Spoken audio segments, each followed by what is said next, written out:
कधीकधी एखाद्या ठिकाणी पोहोचण्यापेक्षा तिथे पोहोचण्याचा प्रवासच जास्त इंटरेस्टिंग असतो. पण यावेळी आम्ही निघालो होतो गोव्याच्या अशा एका कोपऱ्यात जिथे ना बीच ना क्राऊड, फक्त जंगल, पाऊस आणि शेकडो वर्षांचा इतिहास. हायवे सोडून आतमध्ये वळलो आणि काही अंतरातच नेटवर्क गायब. गुगल मॅपनेही जवळजवळ हात टेकले होते. पण काळजी करण्याची गरज नव्हती. रस्त्यावरची छोटी छोटी डायरेक्शन बोर्ड आम्हाला आमचा मार्ग दाखवत होती. पुढचा रस्ता भगवान महावीर वाईल्डलाईफ सेंच्युरीमधून जंगलाच्या आतमध्ये जातो. आजूबाजूला दाट हिरवळ, डोंगर, पावसाने ओले केलेले रस्ते आणि मध्येच वाहणारे छोटे झरे.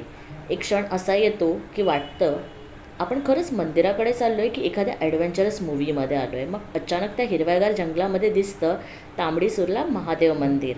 सुमारे 12व्या-13व्या शतकातील हे प्राचीन शिवमंदिर कदंबकालीन स्थापत्यशैलीचं एक सुंदर उदाहरण मानलं जातं.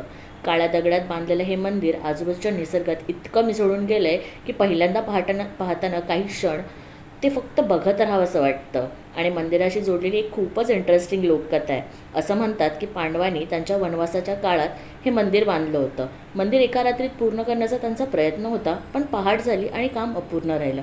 ही अर्थातच लोककथा आहे, पण त्या कथेमुळे जागेचं मिस्ट्री अजूनच वाढते. मंदिराच्या आजूबाजूला एवढं शांत जंगल आणि समोर शेकडो जुनं वर्ष शिवमंदिर. त्या वातावरणात उभं राहिल्यानंतर इतिहास फक्त वाचायचा विषय राहत नाही, तो जाणवतो.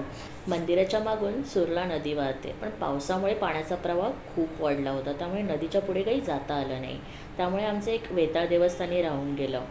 इथे पोचल्यानंतर गुगल मॅप्स बंद होतं, पण निसर्गाचा स्वतःचा मॅप मात्र अगदी परफेक्ट काम करत होता. काही ठिकाणं फक्त व्हिजिटेड म्हणून टिक करता येत नाही, तर ती अनुभवावी लागतात.